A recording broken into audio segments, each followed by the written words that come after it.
Bom dia a todos.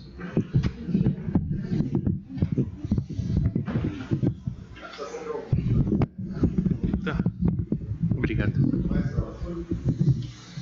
Eu só queria, antes de começar, notar que duas coisas eu percebi no culto. Que no momento de pedidos a gente acha que teve mais agradecimento do que pedido. Isso foi uma quebra interessante. E outra coisa foi interessante o que o Sérgio falou do culto na igreja, na primeira igreja, porque eu acho que foi uma das inspirações que eu tive para escrever aqui ou para falar, era justamente o fato de muitas vezes os cultos serem bem mecânicos, né, serem bem repetitivos e altamente litúrgicos. Então ouvi que a igreja presbiteriana fez um culto de lectio, foi bem legal, eu acho que conversa um pouco com o que eu separei para falar aqui. Então vou começar já com os textos que eu separei de base para reflexão. E orando, não useis de vãs repetições como os gentios, que pensam que por muito falarem serão ouvidos. Rendei graças ao Senhor porque Ele é bom, porque sua misericórdia dura para sempre. Rendei graças ao Deus dos deuses, porque a sua misericórdia dura para sempre. Rendei graças ao Senhor dos senhores, porque sua misericórdia dura para sempre. Ao único que opera grandes maravilhas, porque sua misericórdia dura para sempre. Esses foram os dois textos que eu separei para começar a falar hoje. Mais para frente eu vou explicando a conexão entre eles, mas como alguns devem ter percebido, o tema do dia, né, o que eu escolhi para falar são de fato as repetições da vida. E então, para começar, eu vou repetir o primeiro versículo que eu separei, que é: e orando, não useis de vãs repetições como os gentios, que pensam que por muito falarem serão ouvidos. Antes de começar a falar, o contexto desse versículo é o contexto do Sermão do Monte, né, no qual muitas outras coisas são faladas. E dentre elas, né, o que mais me chama a atenção no Sermão do Monte é que por trás dele está a revelação do plano de Deus, né, e do propósito da vinda de Cristo ao mundo. E ele tem um traço muito interessante. Na verdade, todos aqueles capítulos que falam no sermão, que são um olhar para a essência das coisas e não para a forma. Um dos versículos-chave daquele momento, daquelas palavras de Cristo, né, são: não penseis que vim revogar a lei ou os profetas, não vim revogar, mas cumprir. Porque em verdade vos digo, enquanto não passar o céu e a terra, de modo nenhum passará da lei um só i ou só tio, sem que tudo se cumpra. E em outros exemplos também, né? E ao que quer demandar contigo, tira-te a túnica e deixa-lhe também a capa. Se alguém te obrigar a andar 1 milha, vai com ele 2. Ou então, como dirás a teu irmão: deixa-me tirar a argueira do seu olho, estando uma trave no teu? Hipócrita, tira primeiro a trave do teu olho, então cuidarás em tirar a argueira do olho do teu irmão. Então, são exemplos de frases e são exemplos de ensinamentos do Sermão do Monte, e que mostram que Cristo claramente está olhando para a essência da coisa e não para a forma dela, né? E ele está focando muito no relacionamento de Deus conosco, no plano de Deus, e num contexto da gente de fato parar e pensar realmente o que está por trás da letra fria da lei, né? Ou o que está por trás do que a gente acha que é de fato um mandamento, uma regra, né? E então, esse versículo inicial sobre as orações, por conta desse contexto, eu acho que ele vai além só da oração. A questão das repetições e das vãs repetições, ela extrapola a oração. e ela pode recair para a nossa vida e principalmente para o nosso relacionamento com Deus. E é nisso que eu vou tentar focar nessa reflexão.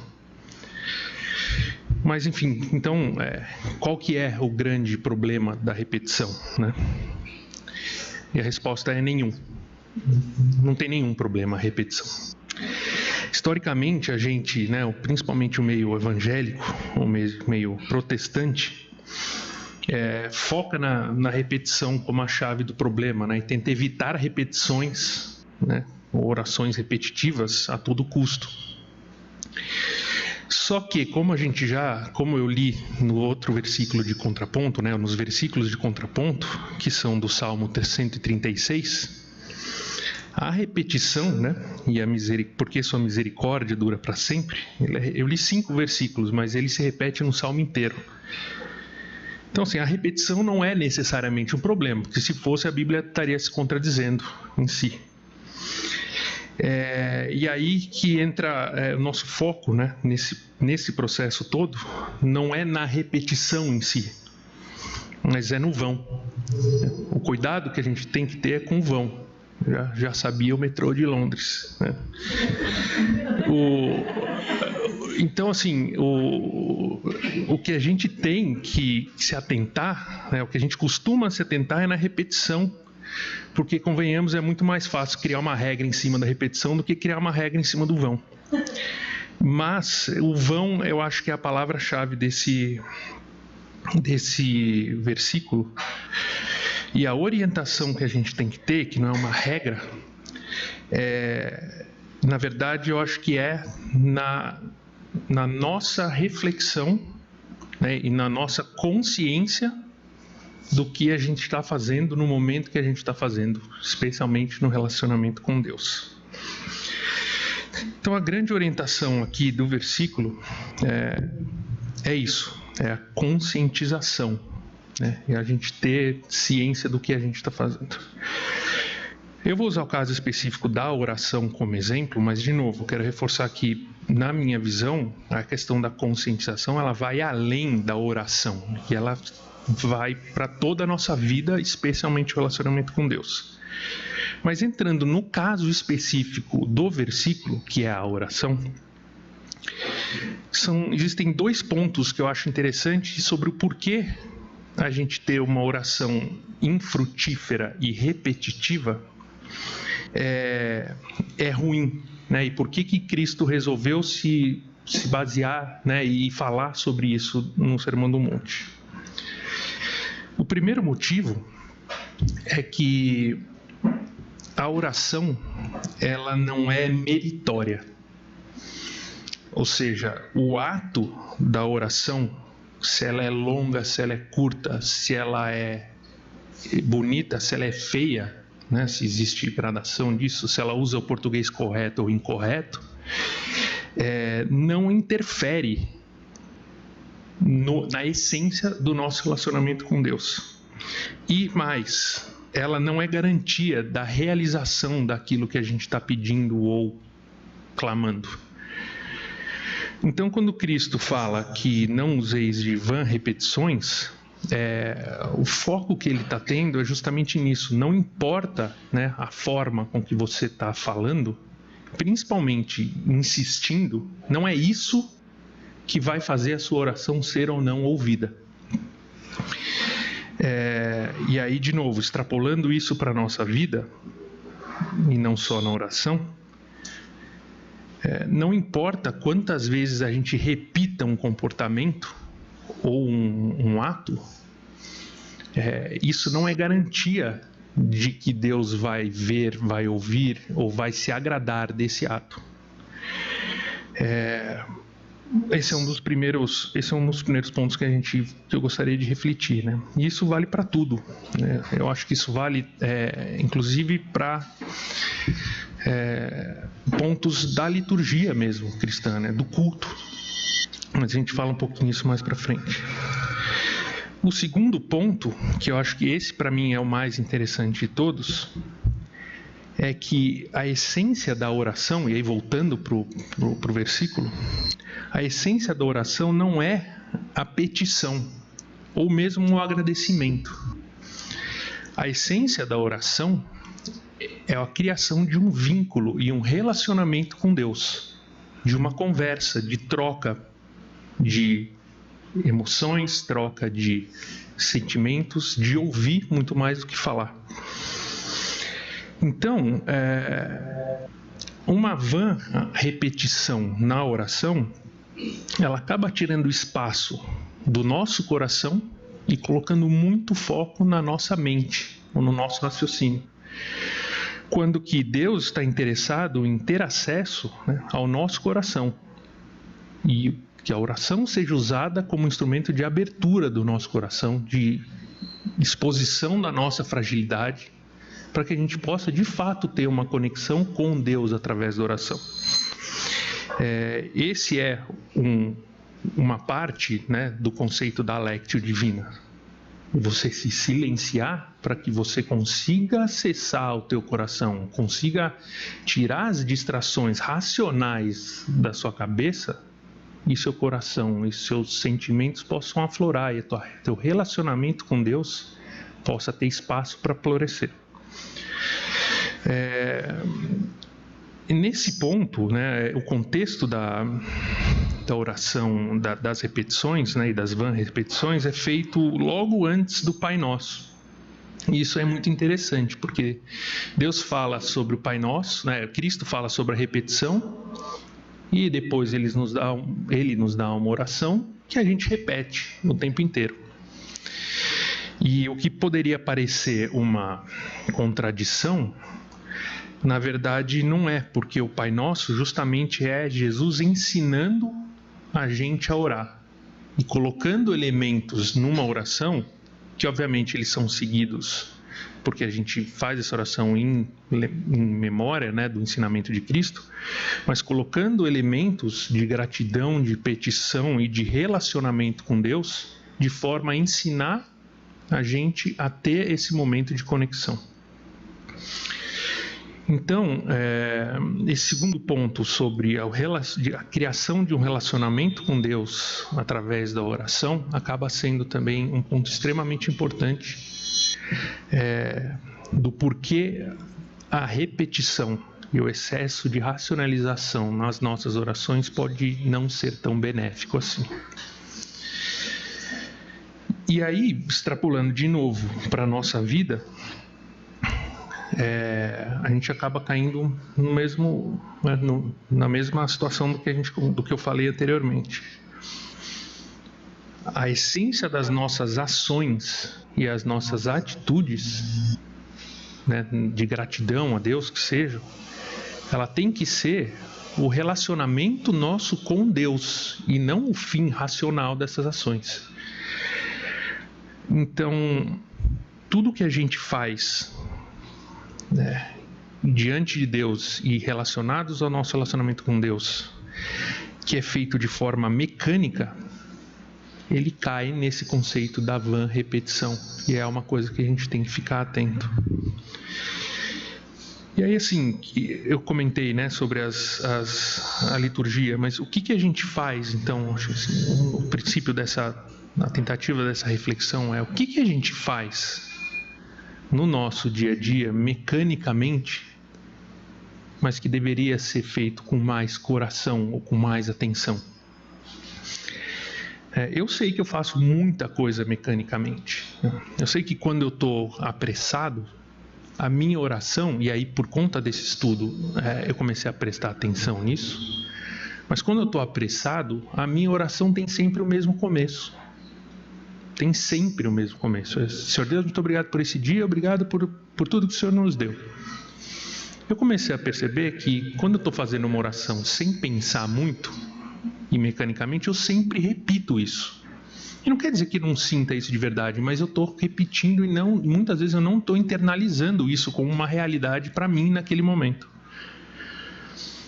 As orações de agradecimento, por exemplo, pelo alimento, que são um hábito, né, que eu sempre tive na minha família também, comecei a pensar e eu vejo que eu consigo repetir muitas vezes a oração que a minha família faz antes de comer, né? E, de novo, não quer dizer que eles não são gratos, mas eu acho que a gente acaba às vezes caindo numa repetição e num hábito que faz com que a gente deixe de ter a consciência do momento que a gente está e do porquê que a gente está realizando isso. É a mesma coisa com o culto, né? Por isso que eu comentei no começo que o Sérgio falou de um culto lá na igreja ser uma lectio, né?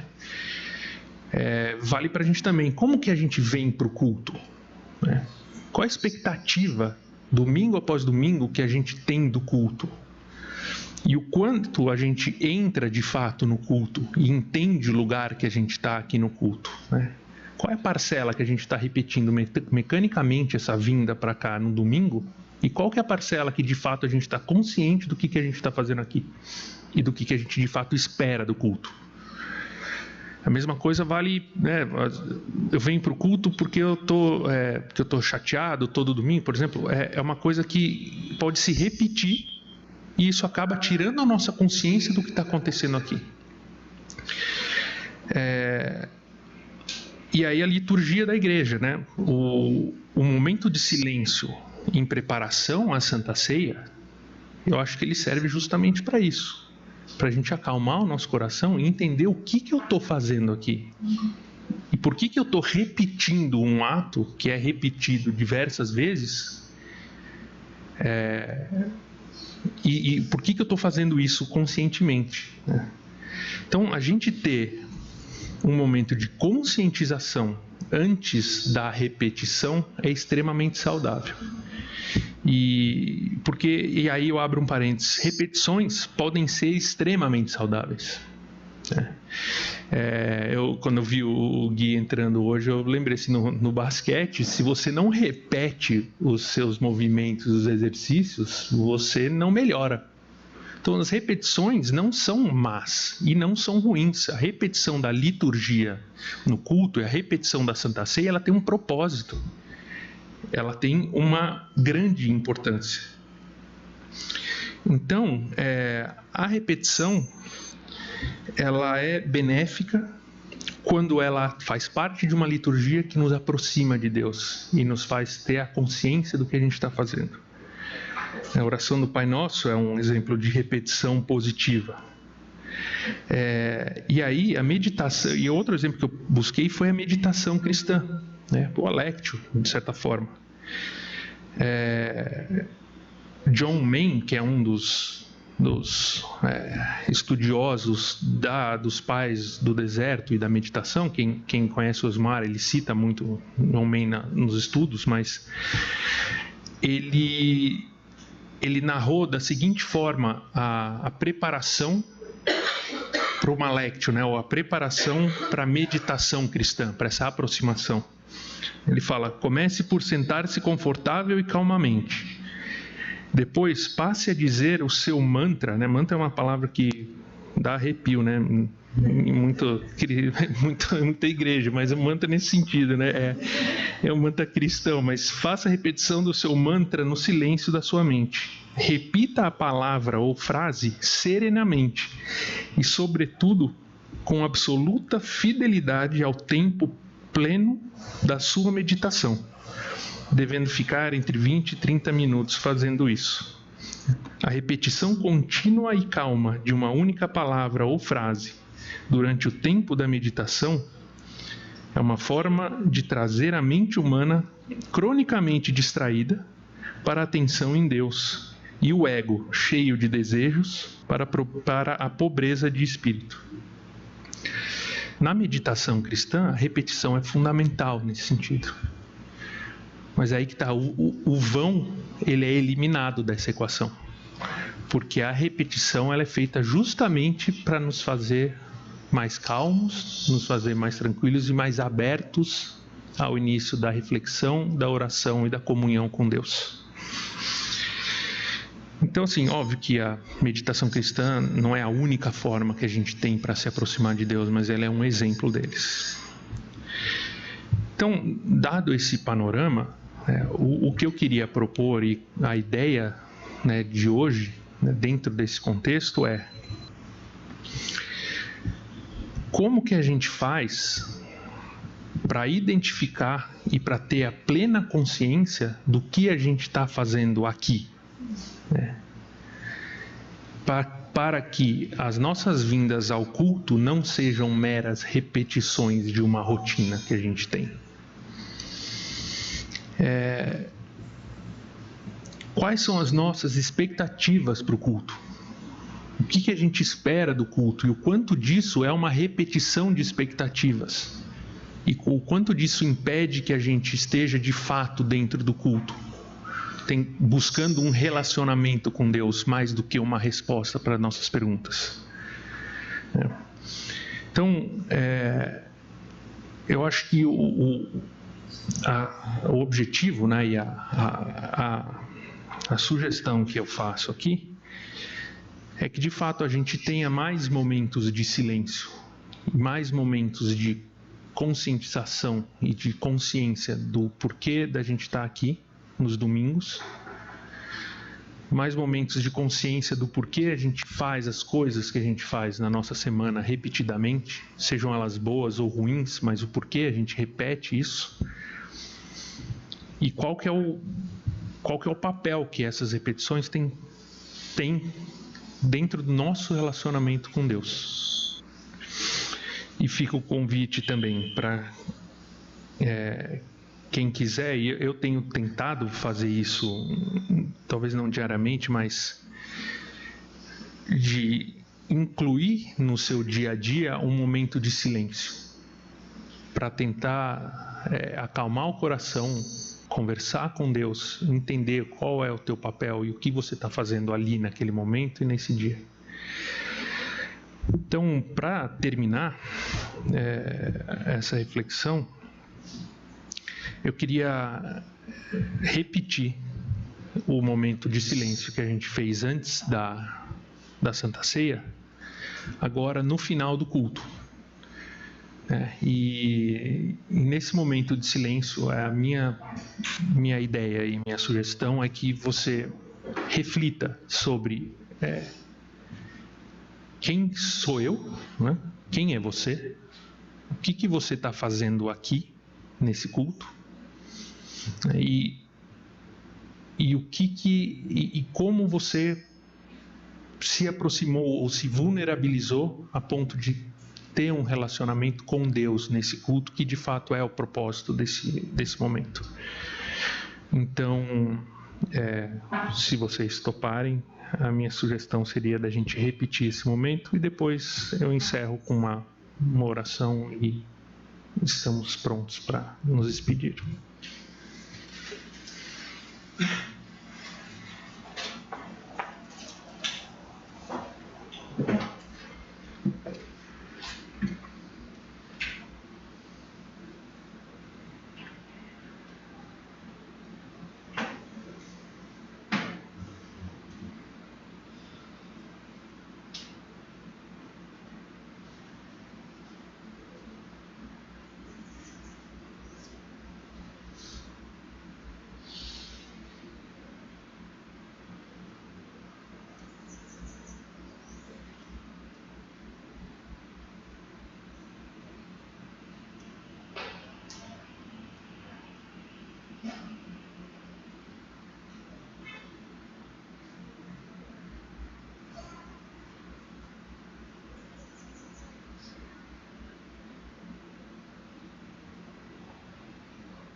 Senhor,